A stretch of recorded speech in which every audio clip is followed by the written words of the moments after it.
Welcome to the KJLH Front Page Saturday Town Hall Edition. It's a COVID response with news and information about all of the latest.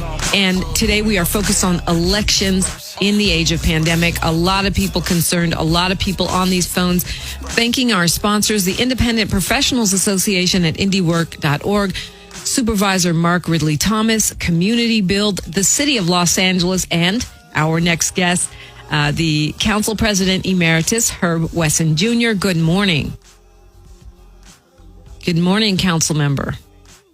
The Front Page family, I tell you, this is just a very exciting time. You know, when I was growing up on the rough and tumble streets of Cleveland, Ohio, as a little knucklehead, I never envisioned that I would actually know a nominee for vice president that I could call by first name and she in return could do the same to me. So this is exciting. And then just a little quick aside, I met with a group of business folk yesterday, East Indian, and I'm telling you, they are so excited because we can make history 3 or 4 different ways here. So I'm excited about the upcoming election, excited about Vice President Biden's selection, and for all of us who were educated at historically black colleges, this is special too. So this is an exciting time, even though it's a challenging time. So it's a pleasure to be with you and the folk this morning. Yeah, a lot of great points. I mean, we worry about our votes counting. Part of it is because we want to vote for the sister from California. You got that right. Joining us in this conversation, the Managing Director for Culture, Communications, and Media Partnerships at When We All Vote. That's a nonpartisan voting initiative, which was started by forever First Lady Michelle Obama, Tom Hanks, Janelle Monáe, Chris Paul, Faith Hill, and Tim McGraw. Stephanie Young, thank you so much for joining us. Thank you for having me. Glad to be here with you all. It's great having you on. There's so much concern right now that, you know, our rights are being taken away, that our election is really literally being stolen, the Grinch that stole mailboxes. People are scared. You know, what message is When We All Vote giving as far as just getting, you know, easing people's minds and making sure that people don't get discouraged from voting? Well, I think the first thing for everybody to remember is that nothing is stolen yet. So please do not get discouraged. This is a distraction from the matter at hand. We are about 80 days out from the election, so it is critical that everybody is taking the time right now to check their registration status, to get registered, to get 5 to 10 friends and family members registered to vote. You can work with us at whenweallvote.org. We will bring you into the fold and give you what you need to be out in the community and do what you need to do to help get our community registered and ready to vote for this November. And we know there's a lot of confusion with the post office. Obviously, the federal government needs to create more funding to ensure that there are no issues. However, there's a lot of different ways that you can join in this fight. One, again, you can join us at whenweallvote.org, sign up to be a volunteer, but you can call your senator. We'll give you all of that information, and you can demand and tell them you want funding for this election. We should not have to choose as Americans whether or not we want to protect our safety or whether or not we want to cast our ballot. And vote by mail is just one aspect. We don't have to vote by mail. I know that some people may have to, considering they may be high risk, they may not feel comfortable, but voting early is also an option. So I really want to caution us not to get discouraged and not to kind of fall for the okie doke.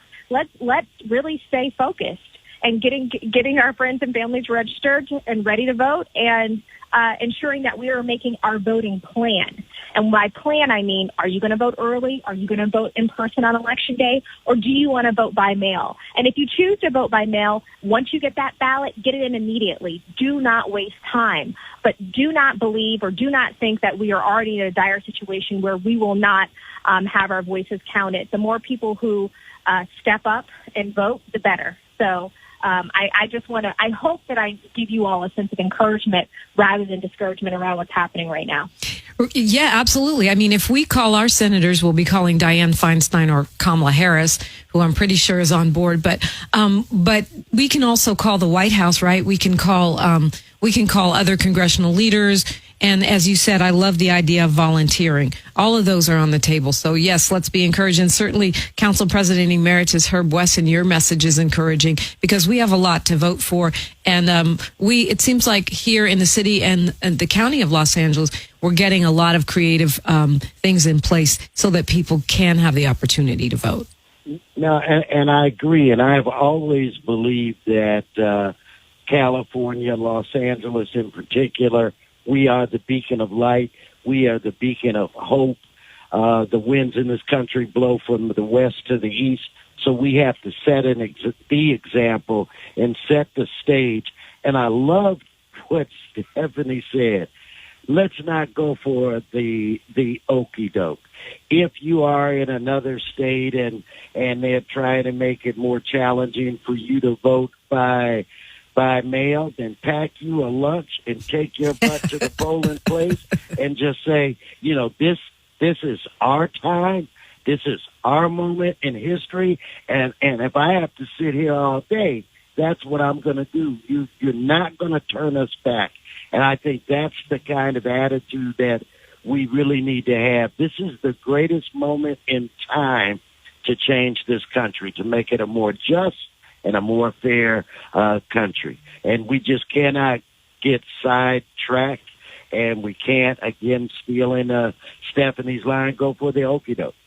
And speaking of Stephanie, when we all vote, so many celebrities involved with what you do, and we see more and more celebrities, LeBron James and others just stepping up. What role, do they play? How are they involved in getting out the vote or getting people registered? Yeah, so Mrs. Obama, when she started this organization in 2018, she wanted to make sure that she had as big as microphone as possible. So she asked some of her friends to join her in this effort, and we're so glad that we have co-chairs like Tracy Ellis Ross who are joining us, to Shonda Rhimes, to Tom Hanks, and to Chris Paul. And a part of their work is to lend their voices and to lend their platform to ensuring that as many people are getting registered, they're getting educated, and they're taking their time to volunteer with us. And really just to take action. But what we know through our research is that at the end of the day, all of these amazing people are great. Some people listen to them, some people don't. But you are actually the biggest influencer in the people in your life. You're the biggest influencer. So not Tracy Ellis Ross, not even Michelle Obama, it's you. So that's why we want to empower everyone to take action in their own right by joining us, either by becoming a voting squad captain and creating your own voting squad within your community. We are so proud to have a number of community partners, business partners who have signed up to work with us.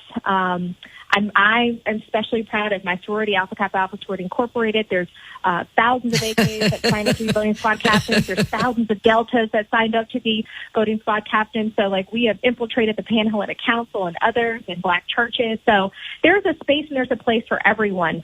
The beauty of having a celebrity voice or an athlete's voice in this moment is to get the message out far and wide, and also to touch some people who just may not even be thinking about voting. And one stat I just want to leave you all with or give you something to think about is that 100 million Americans did not vote in 2016. 100 million eligible Americans did not vote. Wow. And that is a huge number. And I'm Wow. sure there's people in our family, there's some of our friends who don't do it, and we know that. So it's up to us to really bring them into the fold. And this week we'll be having a Women's Week of Action where you can join us by helping us text over 300,000 voters around this country to help get them registered to vote. So I really encourage you all to follow us at When We All Vote on Instagram, on Twitter, on Facebook, and then also come over to our website so that you can keep up with what we're doing and you can be a part of it, because the celebrity aspect is just one thing. But we really, really need the people involved. Boy, the AKAs are marching this election. I know that's for real. That's a real talk right there.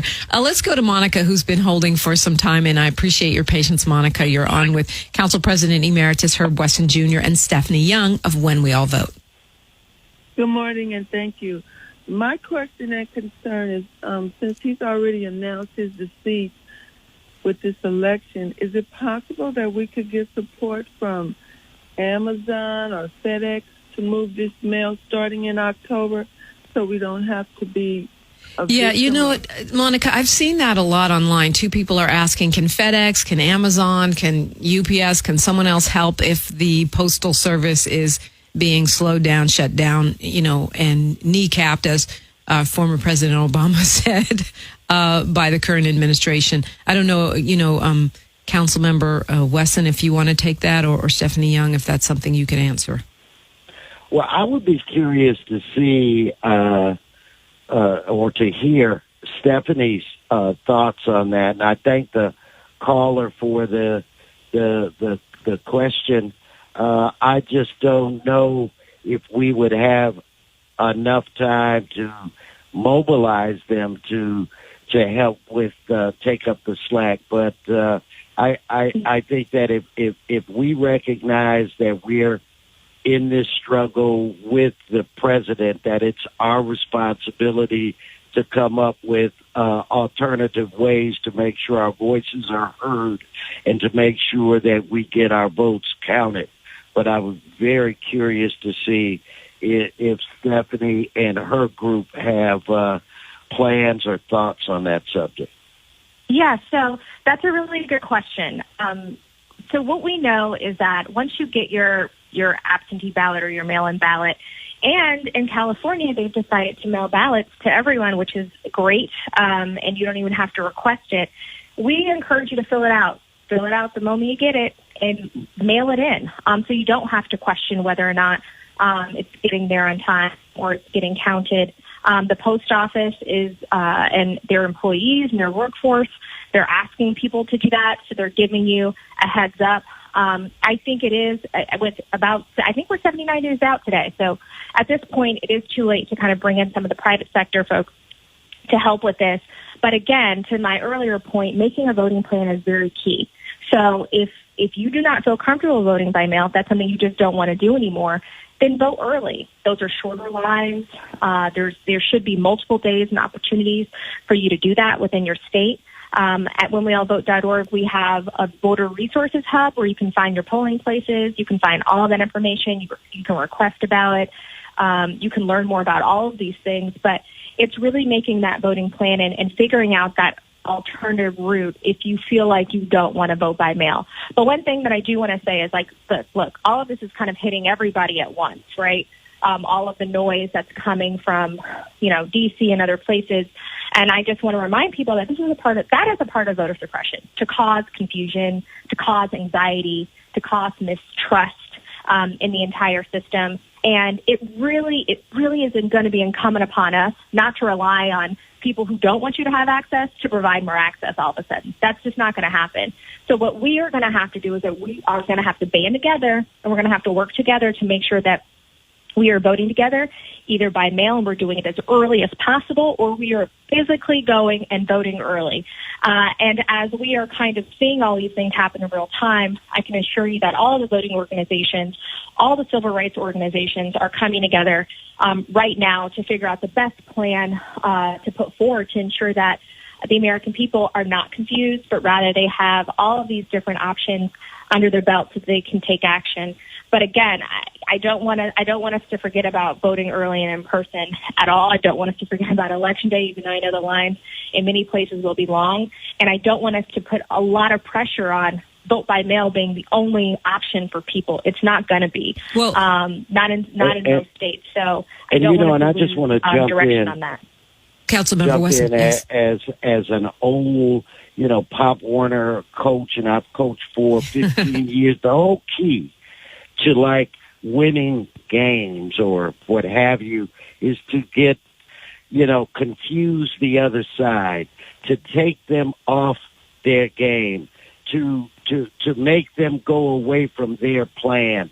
And that's exactly what's happening right now. So we need to have a plan, stay focused, do what we need to do, and not be distracted by a lot of these things that are purposely being laid out just to throw us off of plans that we have already made. I think that's a really, really good point. And, just following up on what Stephanie Young was saying also, we just heard the Registrar of Voters for the County of Los Angeles and Kathy Fung from Common Cause saying there are yellow and light blue voting mailboxes that don't have anything to do with the post office all over for our election. So if you don't trust the post office at this point, it's not an issue in California. You could drop it into a voting drop box. You could also go to a polling place, go to the front of the line and just drop off your filled out mail-in ballot. So, for us, a lot of the things, we're watching the national news and we're freaking out, but many of these things do not apply to us in California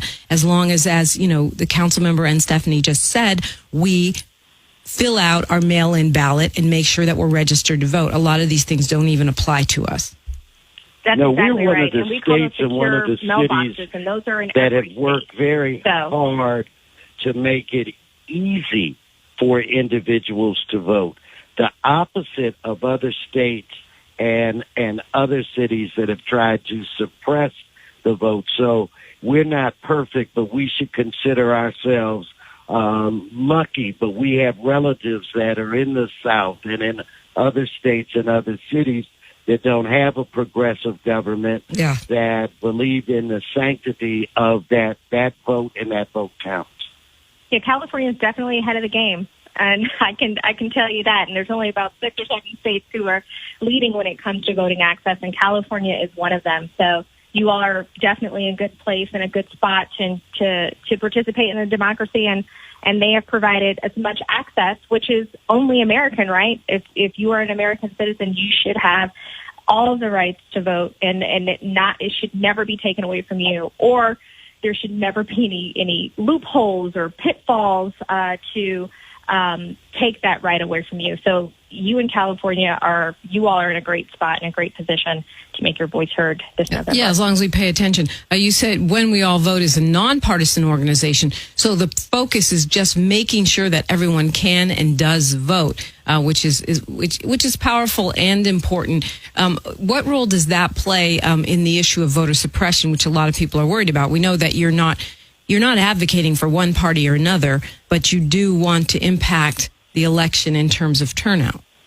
That's right. So when Mrs. Obama started this organization, she purposely wanted it to be nonpartisan because she wanted it to be about bigger than one person, one candidate, one party, one moment, one big election, but rather how are we shifting our thinking as American citizens around voting and around our responsibilities to cast our ballot.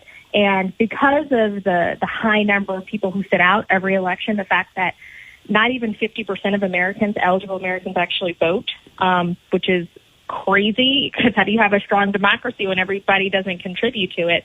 So we know that we needed to have a different conversation, and we know that we needed to educate people about how powerful their voices were through their vote, and give them the education and the resources that they need so that we can help close the race and the age gap of those who actually show up to the ballot box.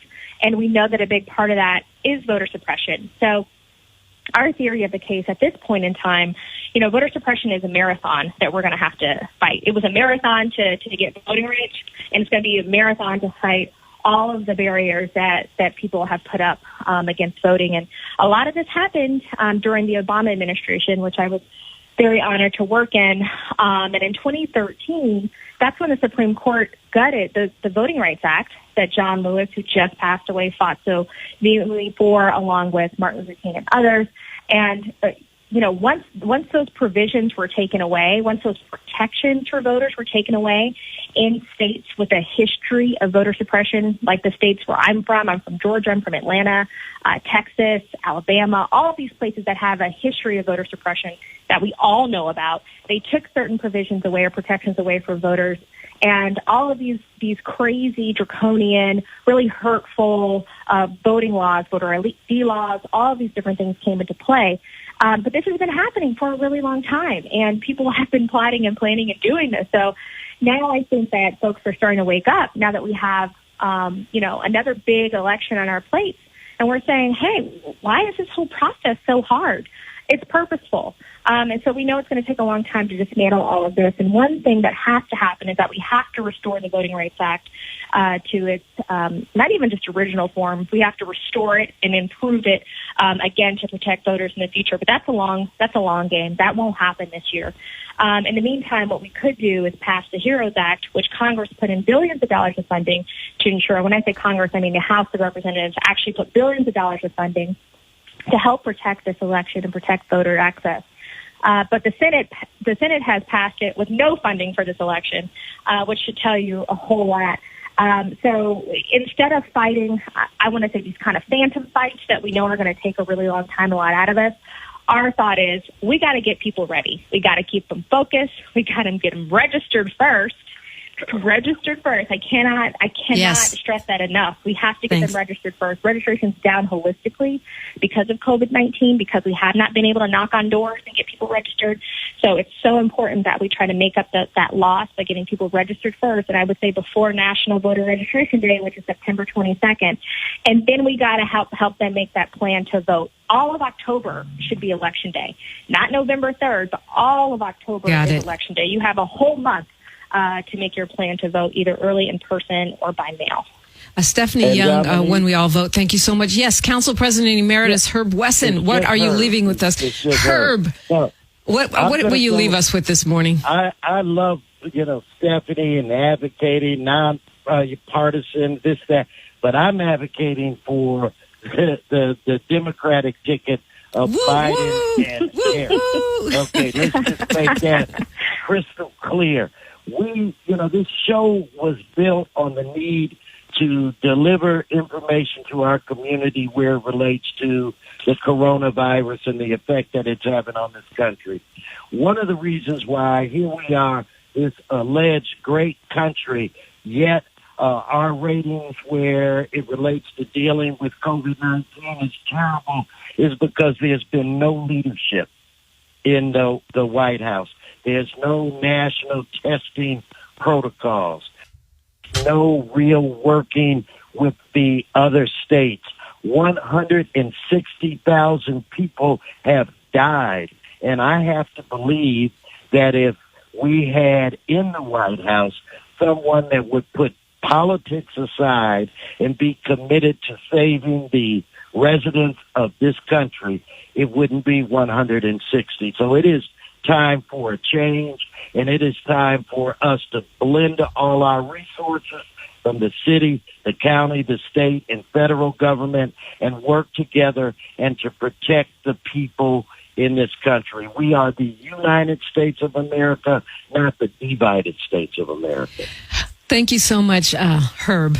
Councilmember Wesson. All right, we would continue with more. Getting out the vote, getting it together, voting under pandemic, Radio Free 102.3 KJLH.